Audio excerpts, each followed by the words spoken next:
And welcome into the program. This is Cosmic Koolaid, episode 10. I am your host, Corey Short, and in the booth with me today, I got my buddy Jason Whitaker.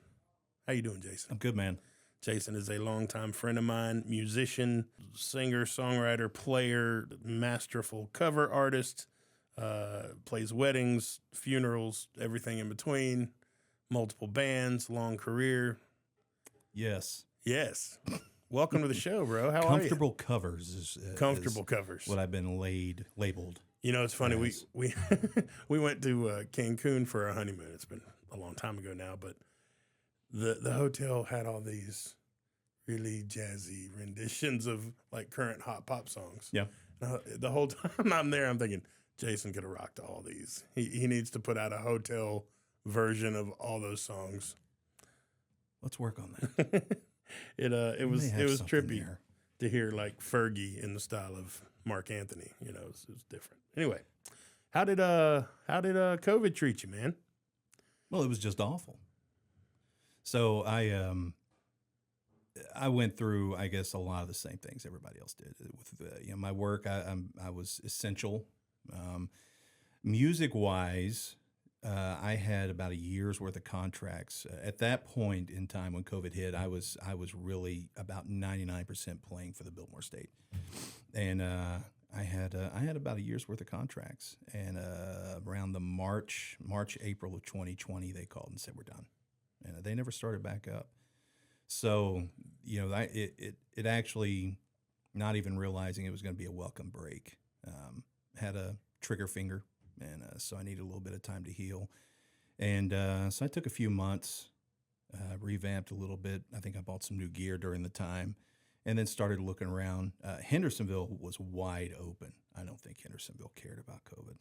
It was great. I was playing in Hendersonville all the time. Anyway, but up until that point, I started doing political rallies.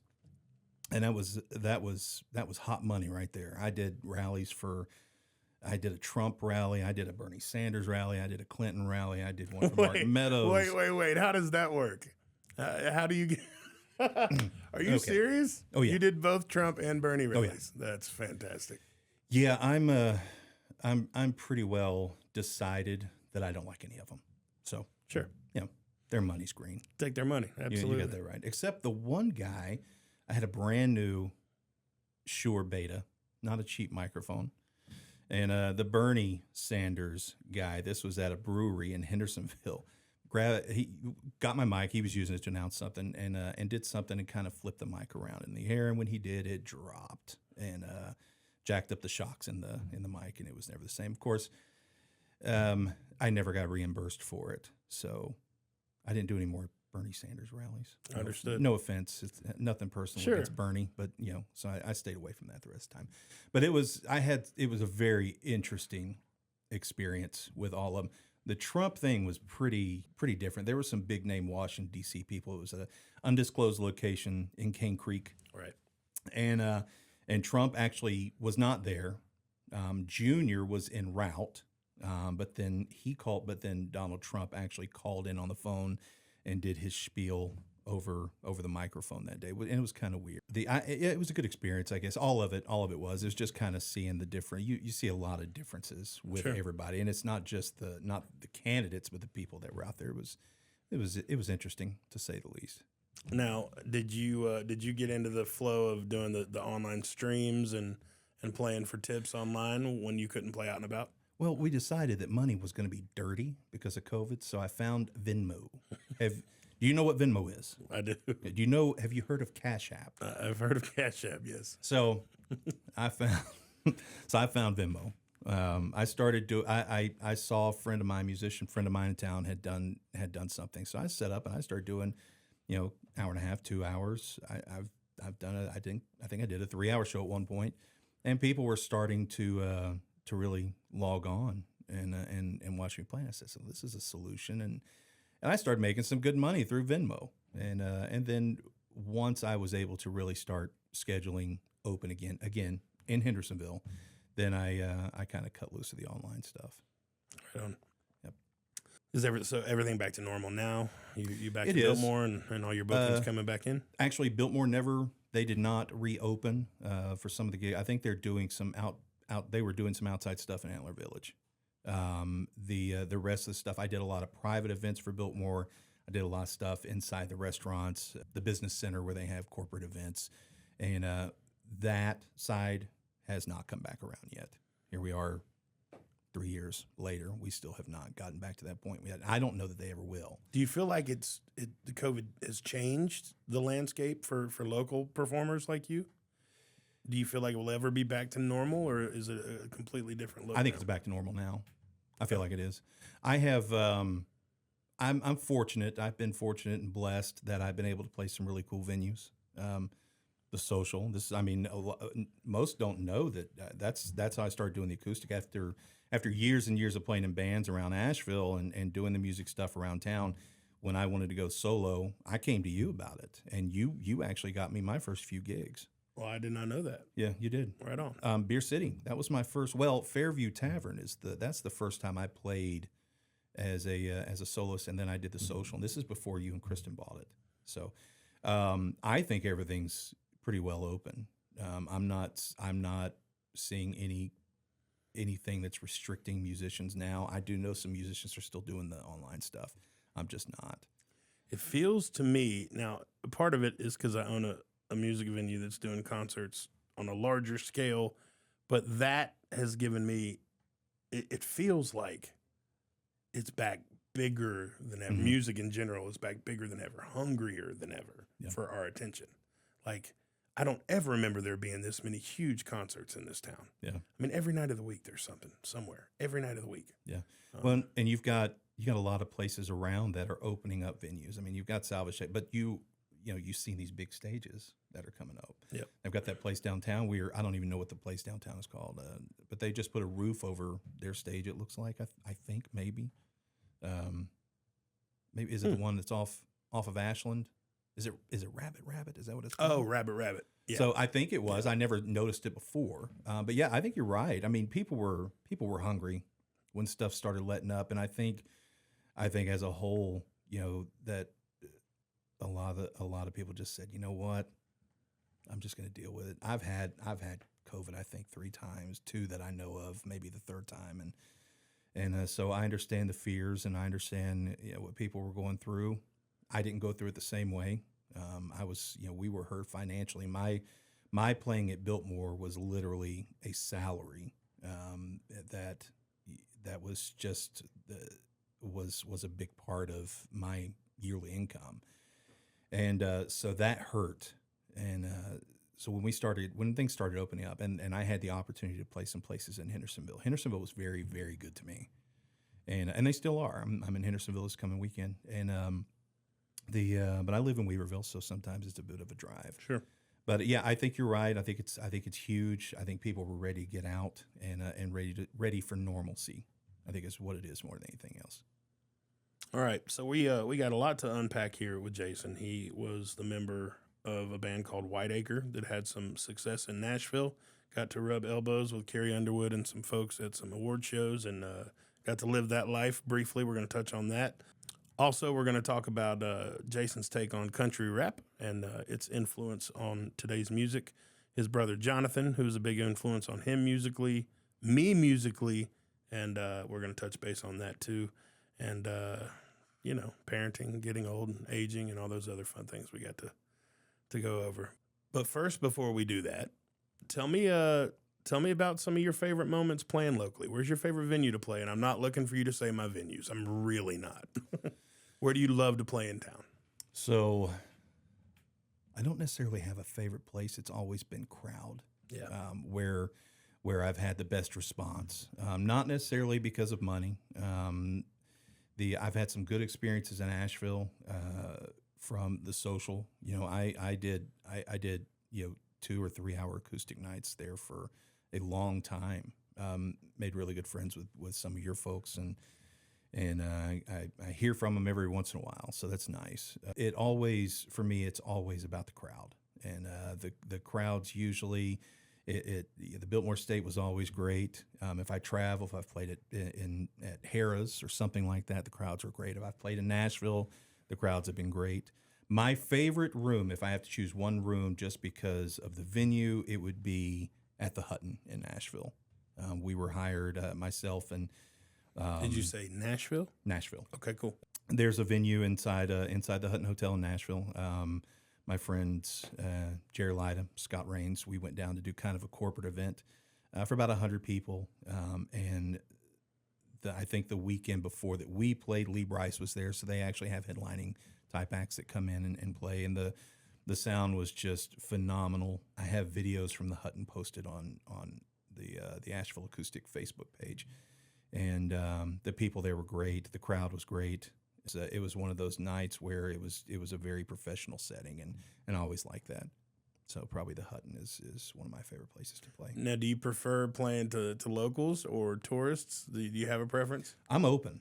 When I play, I usually do a 3-hour show, and I don't break. I play straight through. I like requests. I like when people offer up, what do you want to hear? It tells me when they're paying attention. But also, I have a library of about 5,000 songs. And so that you know every word to? No. I use some artificial intelligence. And, artificial intelligence. Yes, we're going to touch right. on that in that's a little right. bit too. And no, I use a tablet. I have several different apps that I use. I've downloaded a lot of music that I have files for that I know the music for. Most of everything that I play, I do know I know the notes, I know the melody and how to play it. It's the words that I will forget. But what's happened is over the last 9 years, it's been nine years this year since I started this with you. I have, using a tablet like that, I've gotten into a habit. So me remembering songs has to be a song that I really, really like and that I've really put some work into and things like that. And, but if people are requesting music, it's going to be a good night. It's going to be a good crowd, and it's going to be enjoyable for me. If nobody's saying anything and they're just kind of sitting back, then I'm going to play conversation level music, and at the end of the night, I'll pack up and I'll go home, and it'll be fine. Give me your top 3 favorite songs to play.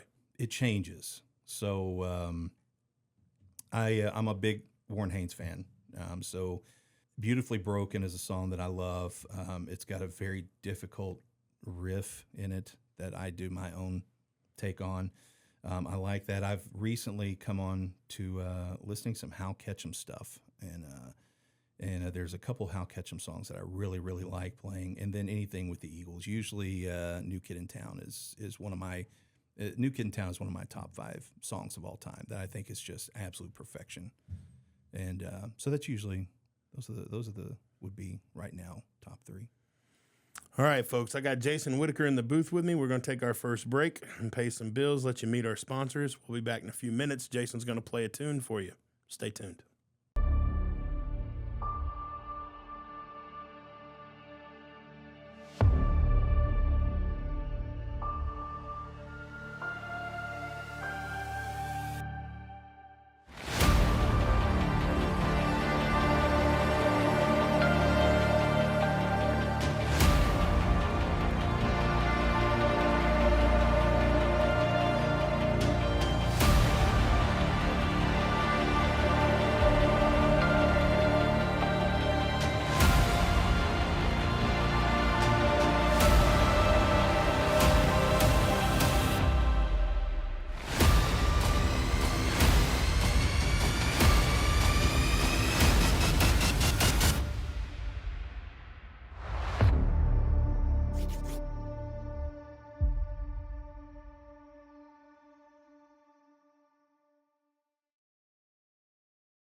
And welcome back to Cosmic Koolaid. I am your host, Corey Short. Jason Whitaker in the studio with me today, and we're talking about all things local music and the grind that came out of COVID and what's changing and Jason's career and his musical interests and all that fun stuff. Are you? How do you feel about the whole cannabis boom going on right now? How does that does that work for you? So here's my story. Okay. So I was in the service for a number of years. Came out, went in the reserve for about a year before I went back active duty. In that year's time, hooked up with a good friend of mine from school. And we got into some of the illegal leafy stuff. Sure. For about 3 months. I loved it. Loved it. Corey. I love it. I loved it. So I stopped doing it, and mainly because I was going to work for the Buncombe County Sheriff's Department. So I said, I better stop this now. It might help me later on. So I never did. Anyway, so for about 3 months, I stopped after 3 months. I didn't do it anymore. Haven't done it since. This is many. This was mid 90s, and I didn't go to work for the Sheriff's Department. This was when Bobby Medford was in office. So this has been a long time ago, and but I just never did it again. I started working, regular job, career type jobs, and of course, then I was back. I served active duty again, and for a number of years, and I just never started again. So I'm at an office one day, and I have somebody come in. They've got some gummies, and she said she got them from Ross or TJ Maxx or something. I'm not kidding. She said she picked them up there, and that they were CBD. And so I am not against cannabis at all, because every day I see healing effects on people. Sure. And I also believe that because there's such a fight to keep it weighted down, or to keep some sort of control on it, that there's probably something really good to it. So it's been that long? Oh, go ahead. Finish your story. Well, I haven't smoked since then. Okay. So but she came in with a gummy. So I sat in my office chair, and I took one of these gummies. I don't know why. I just did. It was a CBD gummy. I said, you know what? I'm going to try it. So I did it. In 10 minutes, I was out. Not unconscious, just kind of watching the world go by from my office chair. And I was sitting back, and I was so relaxed. I don't know that I've ever been that relaxed. When I was smoking, I don't think I was that relaxed. Now, are we talking just relaxation, or were you high? I'm talking total relaxation. I wasn't high. Okay. I was in a state of euphoria. And she got them from TJ Maxx. So now, when I would smoke, my focus was really intense. I could play pool like nobody's business when I was high. Nobody's business. But again, 3 months, haven't done it since. But this gummy I took, it put me in such a relaxed state. I could have slept upright in my chair and could have gotten REM type sleep, is what I felt like. And it was amazing. And since then, I watch your podcast here. I don't know this guy from Trinity Farms, the long-haired fella. Jason Ward. I don't know anything about it. I don't know anything about what the differences are, or what this is, just because I haven't researched it. Well, I can tell you that it's changing almost daily. I mean, there was CBD, hemp, which was completely legal, and then they made Delta 8, which was a psychoactive version, completely legal. And now there's Delta 9, which was the illegal, which now there's like a Delta 9A or something. So they're finding the loopholes. And even if you're using the regular old, Delta 9 regular weed that you grew up smoking, no, unless you're, it's basically decriminalized, because the prosecutors they're throwing everything out in court. Unless you got a trash bag full, you're probably just a ticket at best. Yeah. I know, the police that work some of the concerts have just said, if they're caught with it, they either got to show receipt that they bought it from Trinity Farms tent on site, or they just make them throw it away. It's just a different world, and it's changing, and it should be changing, because I agree. Like you said, the medicinal effects are huge. And again, shout out to Trinity Farms and Jason Ward. They're our sponsor. Go check them out in Black Mountain or at trinityfarmshempco.com. But I do have something for you. Oh, my goodness. Is it honey? No. See, I can't smoke. I eat the gummy bears at night to go to sleep too, because I can't sleep without them. But I have some Trinity Farms Delta 8 flower that is completely legal that I'm going to give to you. Come on. In the event that you ever, are allowed to do that without the drug test at your day job or whatever, I don't know how that works. We don't test. That's another thing. But that's legal. A lot of companies are not testing anymore. If you have known me my whole life and you're like, why is Corey advocating for weed? Well, it's very simple. I've spent my whole life against it until I discovered its medicinal effects, and I think you should all find your strain. I think I mean it is of interest, and I am particularly curious about dog treats. Yes, because we have a I like retrievers. So we have a new, well, not a new, we've had him for a year. He's about a year and a few months old, black lab, beautiful, top champion pedigree, beautiful dog. He is butt wild. So the CBD will definitely calm him down. yeah, we've tried everything, collars, different training collars, everything. So that is my next stop. Because if I can get him relaxed, then I can relax a little bit. So thank you. Anyway, Corey. I yeah, appreciate my that. That's lungs awesome. hate it, but eating the edibles works better for me. So I'm going to give you that flower because I can't smoke it. But I highly recommend everybody go try Trinity Farms. It truly is remarkable products that have lots of different ways to help you. I'm modeling the. Thank you, the sir. thing. That's great. So, how are you feeling about this? All this artificial intelligence, sir? Tell me. I mean, and my wife's already on me. But you talking about this stuff too much on the podcast, but man, it's taking over the world, and it's only getting bigger. Mm-hmm. And she's not paying attention to it, but I know that more people got to be. So the military government applications worry me. Right. Not necessarily because I've seen Terminator, but maybe just maybe because I've seen Terminator. I don't know. I don't know enough about it. I know there's a lot of smart people that are involved. I didn't realize that some of the stuff you're looking at was an Elon Musk thing. I had no idea. Well, he founded it, but he backed out early on. But he's even been on podcasts giving warnings like this. Humans, if they don't get it under control pretty quick and develop an off switch or we're in trouble because this thing will outsmart us and outgrow us. And he said could end humanity in 30 minutes or less. It's frightening. But on the other hand, there's so many positives. For example, and you've heard some of y'all that have watched the show heard me talk about them being able to have smelling devices that go into the robot that tell you about diseases in childhood. They can tell you as a child if you're going to have it later in life. That's cool. But I've already talked about that. And see, now my wife's got me paranoid that I'm beating a dead horse. Hey, look, can they have AI that can make your cell phone smell like bacon in the morning or an alarm clock? If it's for that, then I'm down. Right. And they probably will. Like, it's going to learn your every nuance and do exactly what you want it to do until it blows up in our face. But so let's just talk about the way it affects musicians. So we talked last week about the David Guetta, and Eminem tapping in there. That was cool. But so now I've actually got my hands on this Chat GPT program from OpenAI. Yep. OpenAI.com. It was a company that Elon Musk helped found, but then he backed out once he realized there was a conflict of interest with his other companies. I'm not sure which one, but he pulled out shortly after founding it. They kept going, and in November, they launched Chat GPT.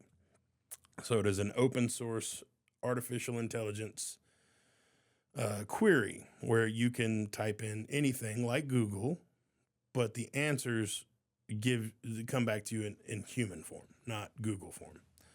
So, you can ask Google, show me the recipes for Cuban sandwiches. And did I just set your lunch on fire? But, this thing comes back with the most detailed human, like you're talking to a human. It will write songs for you. It will write chapters of books for you. The way I see ChatGPT affecting music is we're not going to be able to tell reality from what's fake in a very short amount of time. I can tell it, go write me a country song, a country male song, make it about a boy from Asheville, and it will write a song that actually works. I mean, you're going to want to tweak it. It's not going to be perfect. It's not, but it will write a song that actually works. You can pick up your guitar. It rhymes. It goes together. Probably better than half the cheesy lyrics we hear on, and it's completely done by AI. Now, how is the world going to know if I created that or not? Yeah. There's going to be a lot of people getting a lot of credit for a lot of shit they didn't create because of ChatGPT. And there's that side. The other side is how much on a positive side will AI deal with human reasoning? What kind of discoveries can be made because it's outside the scope of a human brain? Right. So I get what you're saying. There are applications that are frightening to me about it. I don't know that much about it. I'm not going to pretend that I do. I feel like they can let it just go and do its thing if there's an off switch somewhere. Somebody's got to have the ability to pull the plug on it at any given moment. But is it, again, is an off switch something that, will work with something that has its own brain? Right. And it's developing its own brain that is getting smarter and faster than a million humans every day. And every day it gets faster and better and more efficient. And who wrote the Terminator series? I know it was a James Cameron movie, but who wrote it, and how far ahead they were thinking? So many things. Like, think about Back to the Future, hoverboards. Like, all this shit they predicted is coming true. Mm-hmm. I mean, it really is. Like, from hoverboards to being able to talk to people on our watches, like we saw in Star Trek, and like, it's all coming to be reality. And some of it's really cool and some of it's really fucking scary. Yeah. Yeah, it is. I mean, I'm excited. I can't turn it off. I want to watch it unfold. I want to profit from it if I can figure out my way to turn it into business. Because you're a tech guy and you are a business guy. And so I see that's where, my view on it is a little more where I'm concerned about where it's going to be, what they're going to use it for, and I hate to say it this way, but anybody, a system that could look at where we are as a race now could see, this is kind of rotten. Maybe something needs to be done. I'm not saying that about everybody. I'm just saying there's a lot of nasty stuff in the world right now. So why would you not see some things like that and want to be able to fix it? And what is the fix? And like you said, where does it end? Is there an off switch? Is it capable of having an off switch? And I mean, there's so many ways. So many. It's just a matter of, are humans going to fuck it up or not? Yeah. You know what I mean? There's so many ways it can benefit us. Like they're talking about, it can go back into your bank statements and your QuickBooks for the last 3 years, and then fully automate the future of your accounting for your business. You can see how you log everything, what goes where, and then completely take it over, where you don't have to do any more bookkeeping. Stuff like that. Just little everyday things. It's gonna replace a lot of jobs, but I think it'll create other jobs. I mean, that's the yin and yang of that. But is there an IRS application in there? I'm sure IRS will use it to their advantage too. Yeah. But and like you said, with human involvement, I mean, we have such a good track record anyway of making things fantastic. Right. Who knows? Right. Who knows? Speaking of that, what's your thoughts on global warming, man? I don't mean to drag you into political speech, but what do you feel it a hoax? Do you feel it real? What's your thoughts on it? I don't think it's a hoax. I don't think it's. I think it's real to a point. A lot of the big announcements have not come true. A lot of the things. So where I don't think it's immediate. It's my opinion. I have people every day that are going to disagree with me. I'm okay with that. Don't hate me because I look at it differently. But I don't think I don't feel like global warming is something that I need to worry about coming over the next.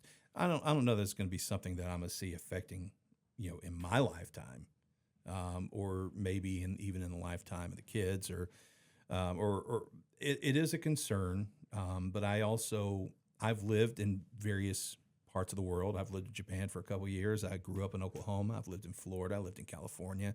So I've been all over, and I've seen climate change my entire life. I've seen very dry summers, very cold, snowy winters in Oklahoma. I've seen beautiful every single day, mid-70s, upper 70s weather in California. Beautiful. I've seen, in South Florida, living in South Florida, it being so hot that I drive down the road and cars are catching on fire for no reason. Wow. No reason. And at that point is when I said, yeah, it's time to leave Florida. Although I do. And that was Florida. What, mid-90s? I left South Florida in '99. Yeah, I was back just in time for. See, so that doesn't worry me because that's been our whole lives. It's been our whole lives. Those heat strokes, those heat levels. What's concerning me is the basement seems to be raising. So, like, the fact that we haven't had a single inkling of a snowstorm this year. Yeah. That worries me. Like, is snow a thing of the past year? Have we and I don't know what to believe, who to believe. I get, through social media, through Time Hop or through Facebook memories or something else. It's been I think 4 years ago this week. I think I had something come back that we had this monster snow in Asheville, and I always remember since I moved here when I was 15, 16 when I moved here. I've always remembered that we've pretty much always had moderate seasonal changes in Asheville. I don't remember, this year is kind of weird. I don't remember us ever having a winter where it has done nothing.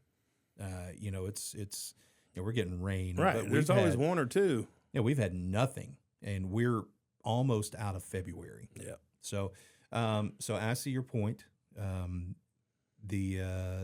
Next year, if it's worse next year, then I need to reevaluate my thinking. Next year may come and we may have a banner year for snow. Who knows? Right. We also could end up getting 2 feet in 2 weeks from now.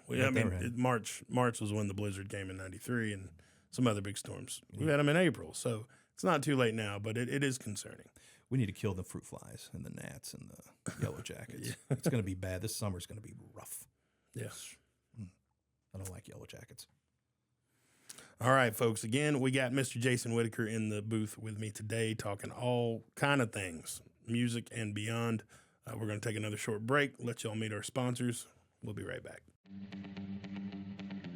In 2023, lines will be crossed, champions will be determined, and legends will be made.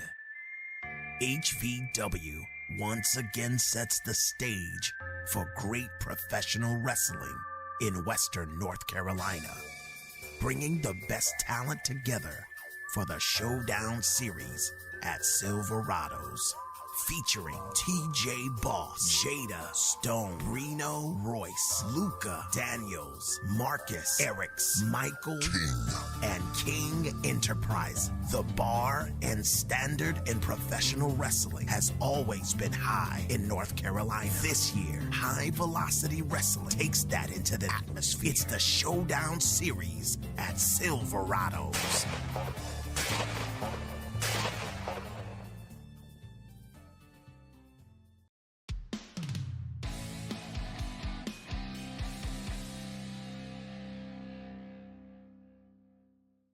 And welcome back to the program, episode 10, Jason Whitaker, Cosmic Koolaid. I'm Corey Short, and we're talking music, brotherhood, country rap, and all things in this next segment. So let's just jump right into that. Let's do it. Country rap, man. Upchurch, Adam Calhoun, Dusty Lee, Demon Jones, Jelly Roll. Tell me your thoughts on the whole thing, man. Where you at on that? I don't know any of those people you just mentioned. You're full of shit. Yes, you do. So, I'm a Gen Xer, as you are. Sure. My taste in music is pretty varied. I like 90s rap, the East Coast, West Coast rap. I like Biggie. I like Tupac. I like Dre. I like Eminem. The new stuff I don't listen to at all. So any new hip hop, anything that's out right now, I couldn't tell you what anything is. I've never once listened to a Drake song. Nothing. I just don't know. It's nothing against it. It's just not something that has piqued my interest. Country rap, same thing. I have nothing against it. It's exploded, and it may be that I'm just too old. I don't know. You're an anomaly because you're like I am. You're like an anomaly. You're like Gary Novak or Lovax or lead singer of Rascal Flatts. The creative process does not interest him one bit. Yet he is one of the most banging singers on earth. You're very nice. You're like that too. So the reason why I'm saying that is we're leading into, Gary Novak. Isn't that his name? Novak? Is it? Yeah. It's something like Gary that. Novak. Lovox. Yeah. Gary Lovox. Lovox. Yeah. Gary, I'm sorry. If you do stumble across this episode, I do respect your career. I'm sorry I didn't know your last name. Anyway, you're a trip in that way because you truly are a remarkable talent, and our audience is going to hear that here in just a few when you play us a tune. But you just find it just carve your path doing it your way. I love it. You know, I was thinking on the way out here, because I know in other podcasts you've talked about songwriting and things, where I'm an instrumentalist. The instruments that I'm best at, I don't play at gigs, but I'm a horn player. I play piano. I grew up I can play any brass instrument. Specifically trumpet. I was a trumpet cornet player. But I wouldn't play drums in public. I've never attempted to play the bass, but any brass instrument I can play. Today. See, we're unless it's slide. Now slide, I can do trombone or something like that. I can usually do a scale or two or something. But that's right. Any valved brass instrument is my stuff. Guitar, piano. Does that mean saxophone too? I don't play. No, I don't play any woodwinds. I do want to learn how to play. Clearly, the I don't know my shit. So my creative process is I occasionally I will do a little composition. Mm-hmm. It's not for anybody. It's for me. I have melodies in my head and stuff that I've kind of put down on paper sometimes. That is just a recurring tune for me, and I've never put words to it, and I've never attempted, because that side of creativity, that type of outlet, has not been something that has piqued my interest. Not for any other reason, except that I'm pretty creative anyway, and sure, and the creative spin you put on songs, is phenomenal. Yeah, and my brain is always going. I mean, I could be playing a song, and I could be doing. Here lately, I've been into Colin Hay from Men at Work. And so I could be out, and I do some Colin Hay stuff at my shows, and I could be out, doing Overkill or something. And while I'm playing this and singing it, I'll be thinking about how I'm going to make a béarnaise sauce when I get home. I could be, just because I'm looking for the next outlet. But the writing part of it has never been part of that process for me. And I need to clarify why I even brought this up, why I said you're an anomaly. The fact that that's not interesting to you, yet still being so good. It's just rare to hear somebody that's so good that it's not one to write everything and get all that credit. You sing the great stuff, and people dig it for years, and kudos. That's all. Well, and I do think, when I even when we were in Nashville and we were doing our Nashville stuff with the Nashville band, ultimately my goal was to be behind a mixer. Producing. That's what I really wanted to do. I'm not at that. That's something that's past. It's not something I'm interested in doing now. But at the time, particularly being around the people that we were, and being around some of the engineers that were there, and some of the people that were involved in the producing of the record that we did, it was something I really wanted to look at, because I felt like I had an ear for certain things. So again, another part of my creative output that did not involve writing lyrics. And I've tried to write some lyrics, and they've just all really sucked. And it's been sappy and depressing, and then it all winds up sounding like something else I've heard anyway. So, well, I'm on the other side of that. I've written some songs that I was proud of the lyrics, but I never could play an instrument to track them. And I never took it seriously enough to pay somebody to track them. Maybe one day, but anyway, I was it's just cool how we're weird. You do it your way, man. And no, it's not weird. It's, it works for you. And, like Gary LaVox, he's just finding that lane, and he never cared about writing his own shit. At least not that I know of. I've always enjoyed music so much, and the bands that I listen to and the bands that have been part of my life growing up. I've enjoyed them so much, I didn't want to do anything else on top of it. And that's why I have done well with covers, because it means something to me. Everything, I don't do the normal stuff. I don't do a lot of normal stuff. I do some requests, and of course everybody wants to hear Freebird. There's always somebody that wants to yell Freebird when they come out to a show. But a lot of the songs that I play are what I enjoy about being a soloist, is because when I go out, I kind of play what I want. Now, I'm good with requests. I said that before. And if people are requesting music all night, I'm good with that too. But one of the benefits to me doing solo work is that I just kind of go and do my own stuff. The first record I ever got was from my dad, and it was the Eagles' Long Run. That was my first taste of rock and roll. and I loved it, and I've stuck with the Eagles since then. And that's been Glenn Frey has been the biggest influence on me of any musician ever, and that's but being a fan and going back and listening to these music, it just makes me realize that when I see something that's perfect, I'm not, who am I to do anything else? And that's I'm not taking away from myself being able to. I just choose not to. Do you do the looping, the Ed Sheeran stuff? I do. Yeah, I do. Tell me about that. How does that work exactly? I wanted to. Now, I grew up wanting to be a guitar player. That's all I ever wanted to do. I wanted to be a really good lead guitar player. That's not in the books for me. That's not what what was intended for me. If anything, then maybe singing, yes, and other instrumentals, but in other instruments. But so when I started doing the solo stuff, I wanted to have as fat a sound as I could. I had played in some fairly successful bands. We had a band in Nashville. And so I went through gear, constantly changing, trying to find a good sound. And so I use a Venue DI from LR Baggs, which is a preamp for my guitars.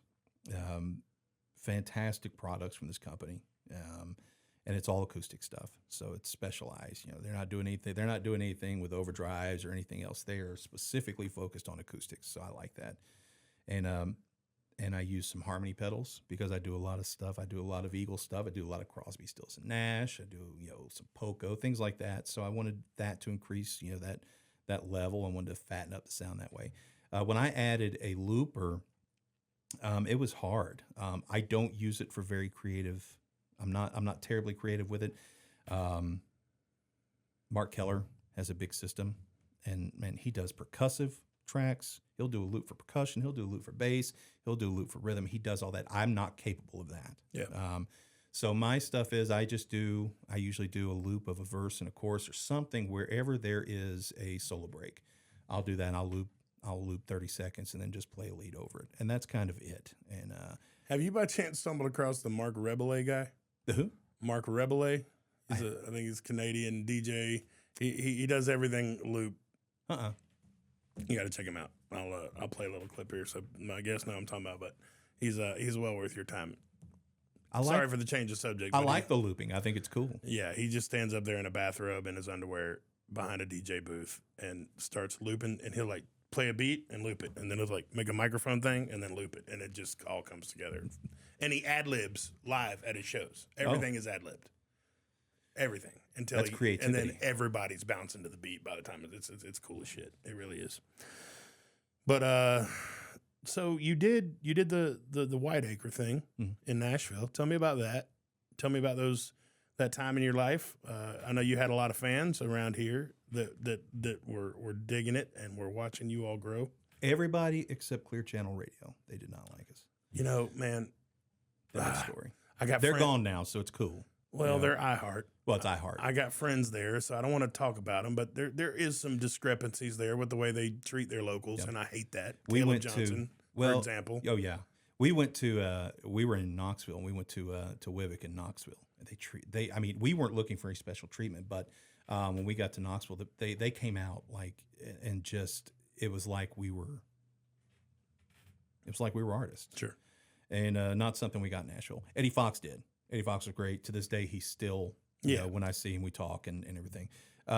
It's all corporate stuff. The local guys are great. Yeah.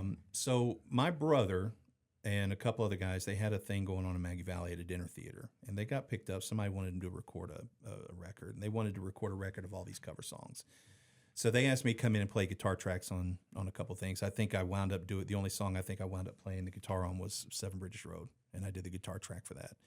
And I think a few months after that, they had cut one of the guys loose and asked if I would come in and play and sing a tenor part in this 4-part harmony-based group. And I said, sure. So we went in. Well, things were starting to hop. They already had a manager out of Nashville, and so they had some representation there, and they had some people that wanted us to record a 3. It was either 3 or 4 track. And so we went to EMI in Nashville and recorded. We didn't have to pay for anything, which is, I still don't know how that worked. The only thing that we We had to pay for the mechanical licenses of the songs that we purchased, and that was it, which I think wound up maybe being a few $100s. It wasn't even anything that was that pricey. So we did this. We did a short demo. They started passing it around. People started showing a little bit of interest. And then the guy who produced our record, he had kind of a stable of artists. And the CMA Fest was coming up that year. I think it was 07. And they invited us to be part of the CMA Fest, which was huge for us. Artist passes, the whole thing. Full access. We're in the green room with there. That's where we were back with all the other whatevers.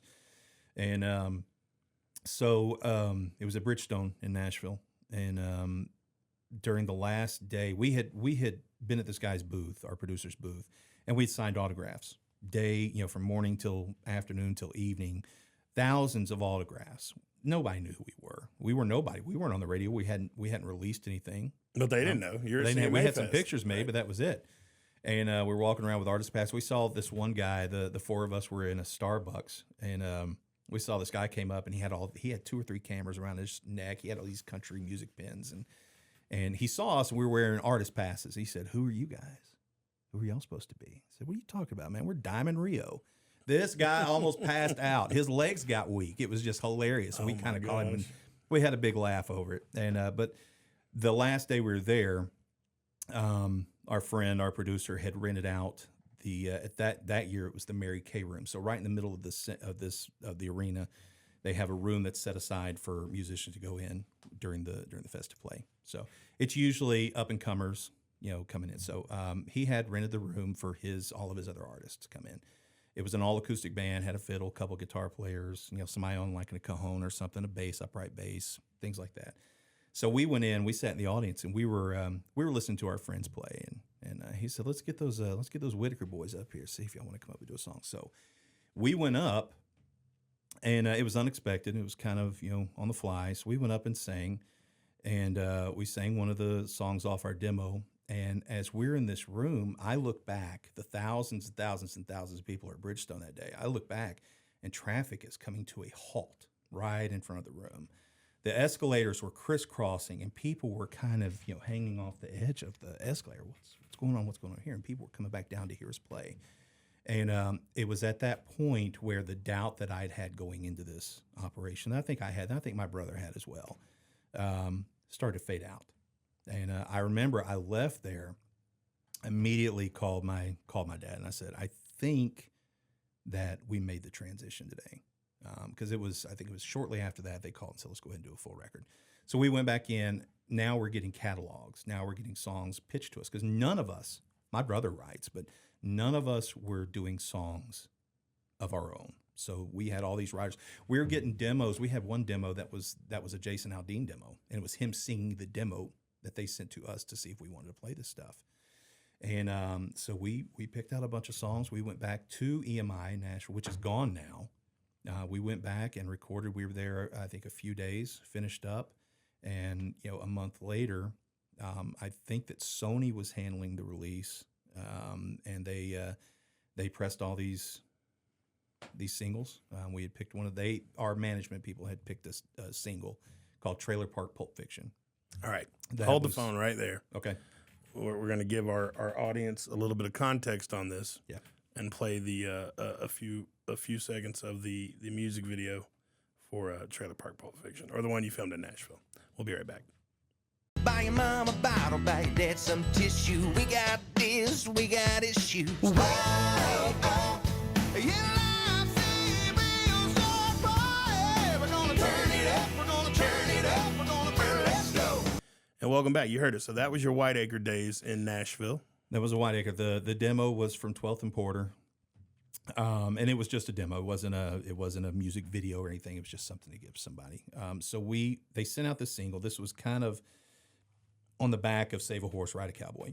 After the success that Big and Rigid had with that song, same type of Sure. corny, kitschy tune, and we got a lot of spins out of the gate. It wasn't heavy, but within the first few weeks, we were starting to get some real airplay, particularly overseas and up the East Coast of the U.S. Not a lot out West.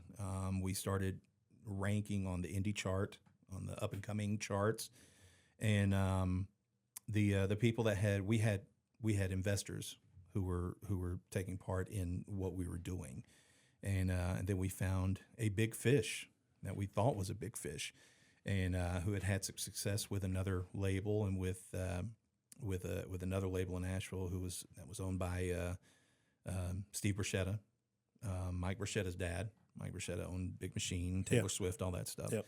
So we wound up signing a deal with that guy and his label. Was it like a developmental deal, or no?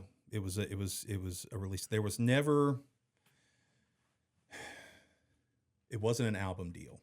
So that I think that we had negotiated to do another long play. I think it's been a while back now, but they pushed the single out. So we hit the road and toured around and hitting radio stations like His Country in Nashville, Wivick in Knoxville, and we were in Alabama, we were in Georgia, we were all over the Southeast, and we were in South Alabama, and we got a call from our management, and they said, listen, we cannot get in touch with Ed. And I'm not going to go last names. Ed is the guy, he was our principal investor. And what happened is Ed had bought everybody else out. We had some folks that had been involved. So Ed wrote checks, said, they're mine. We're doing this. I'm going to take care of it from now on. These guys are mine. So we lost contact with Ed. To this day, we still have not talked to him. We have no idea what happened. They said, you guys got to come back to Nashville. So we went back. We wound up going home for a little bit. Our manager in Nashville, Gordon, so why don't you guys go home? Let's see what we're doing. I'll call you this week and we'll figure out when we're getting back on the road. So when you say on the road, were you headlining clubs or were no, you opening? We were specifically doing a radio tour. That's all we were doing. So we were hitting all the major what are they called? The radio station. Just for him to be able to get you on all that. That he had pull. Well, and we were doing that, and we were playing live on each one of these. So it was the four of us and me with the guitar, and we were doing our songs and the demos, and we weren't doing the single because the single was so involved with instrumentally. There was so much in it. There was no way that we were going to be able to do this just with me and a guitar. So we were doing some of the other stuff that was on the record. They started again. We were getting catalogs of songs to start choosing because we were going to do another record. But when whatever was going on with Ed, our principal, it came to an abrupt end. During that time, we had worked with the record label. We were working a lot with NASCAR.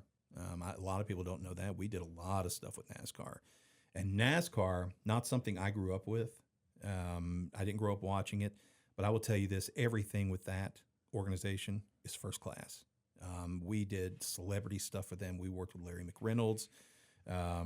We did the grand opening for the Z-Max drag strip. We sang at that. We did the national anthem for the Coca-Cola 600 one year. NASCAR loved us, and we had a great time. And those guys, of everything that we went through in Nashville and everything that we had an opportunity to do in Nashville and with whoever we were hobnobbing with and being able to take part in, events or whatever, nothing even compared to what we did with NASCAR. And it was the NASCAR stuff was the best part of all the work that we did with that group. And but when Ed ducked out, we came home and I was like, what's going on? And this was a number of years of heartbreak and joy, heartbreak, joy. And my brother and I came back and Gordon had called and asked if my brother and I wanted to do a duo type thing. And we were both at that point, I think we were both kind of finished. And I just said, I think he spoke first. I said, "No, I'm done." And it was shortly after, "Yeah, I'm done too." So, well, from my perspective, and a lot of folks around here, it was a magical project. It was a magical ride that you took all of us on. I mean, we were all into it. It was a ride. ride. We were all rooting for you. So shout out to your band members there, and Tommy Tunes, Jody Medford, and your brother Jonathan. Yeah. Speaking of Jonathan, man, how's he doing? They're good, man. He's another one of the best vocalists ever. You guys are so different in style, yet so remarkably talented. As you all heard in the Whitaker track there, they sing real well together. And how has he affected you musically? How does that dynamic work? a great joy for me was being able to do a lot of that stuff, a lot of the touring, a lot of traveling, and a lot of recording stuff with my brother. And because we're close. Sure. And so it's as far as influencing each other, I think we both have completely different styles. So I don't know that he's influenced me. I don't know that I've influenced him. I think that we've been competitive over the years, and but we've just enjoyed the things that we've been able to do together musically. We've been able to enjoy each other that way. So not necessarily as influencing, but just being able to motivate have each fun, other, challenge each other. Yeah, yeah, absolutely. All right, man. Well, I don't have many more questions for you right now. Let's have you play one for our audience. Have you picked a song? Yeah. Let's hear it. You want to do it?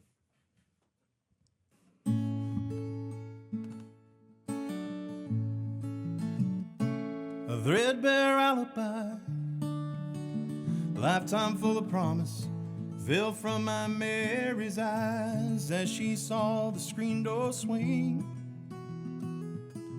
Baby never woke, he lay cradled in his trembling. He lay safe and never know what my leaving would bring. I draw my pay down on the docks, send it off to Mary. I might hold back $1, wash this pain out of my back. The pain keeps getting clearer, Mary, your face just keeps on fading. Now the light shines through this bottle, memories all fade to black.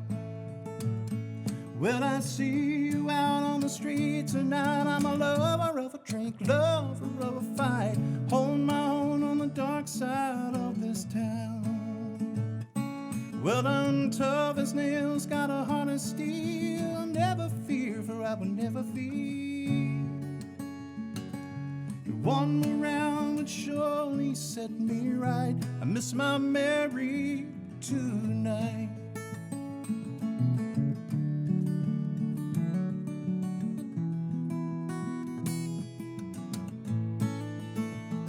They call me the old man in this bar, sleeves rolled up and showing the faint blue souvenirs of love and places I have been.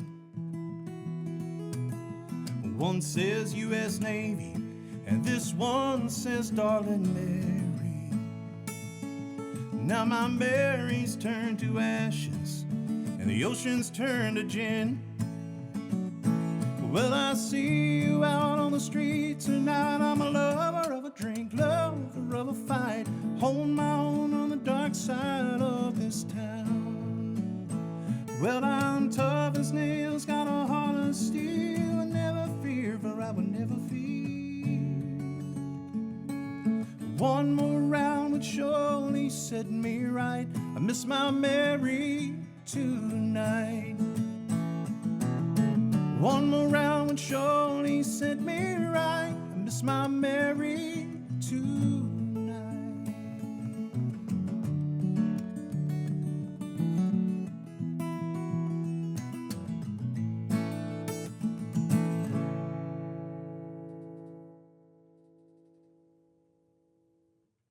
All right, and you heard him right there. That is Jason Whitaker doing a tune for us and doing it well, sir. I appreciate you very much for that.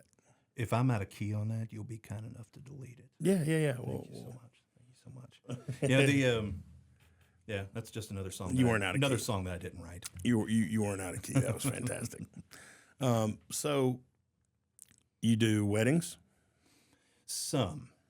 Usually with the weddings, I'm usually hired to do like the cocktail hour. Right. I'm not really set up for dancing and doing all that good stuff.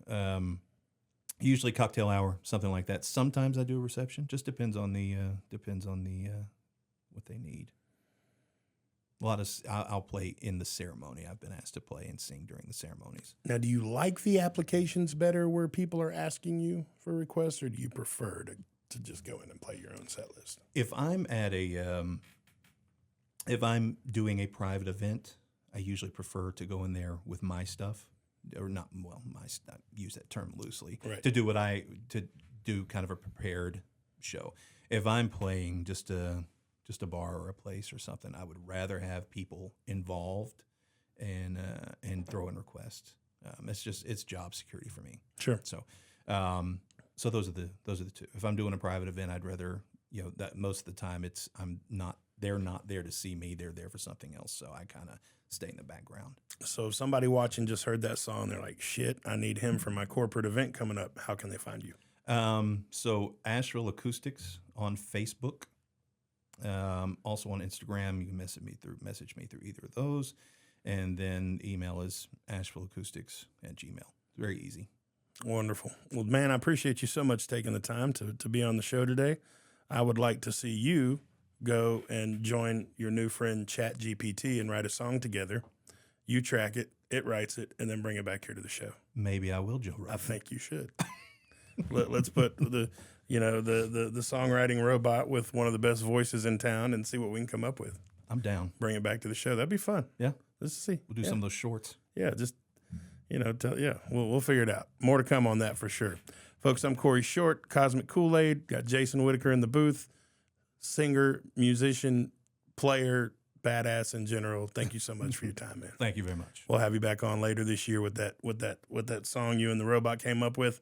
We'll see you next time.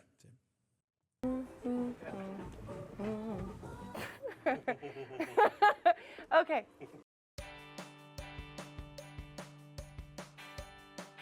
Hey y'all, I'm Dunbar with Instant Karma Asheville. We are a one-stop hippie shop and a true Asheville experience.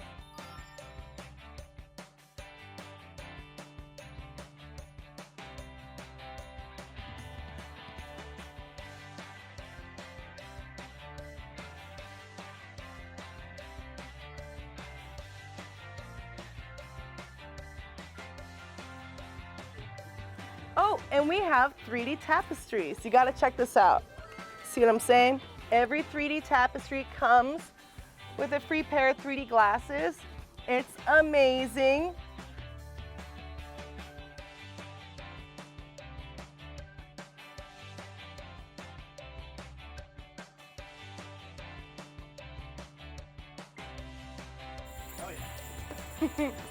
We've got grassroots hats, belly dancing gear, and we have beautiful dream catchers for catching all those dreams that you don't want to have.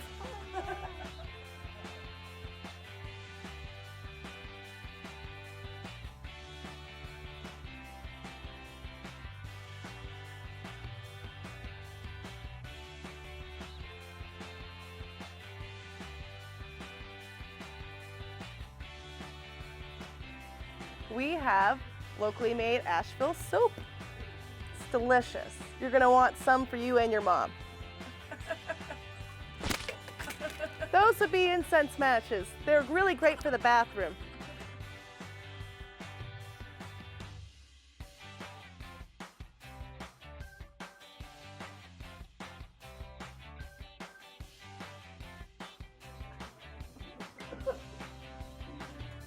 Yeah.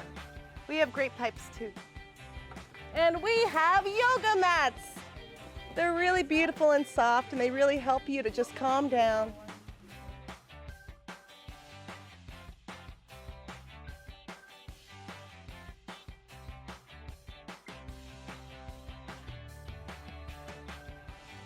We sell dragon eye journals and pendants. All sorts of beautifully made local stuff.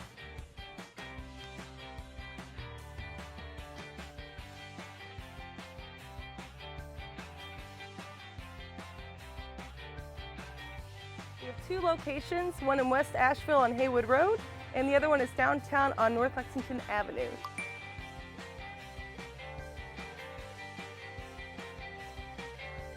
Make sure you check out our online store at instantkarmaasheville.com. And I can say we are the place you want to be.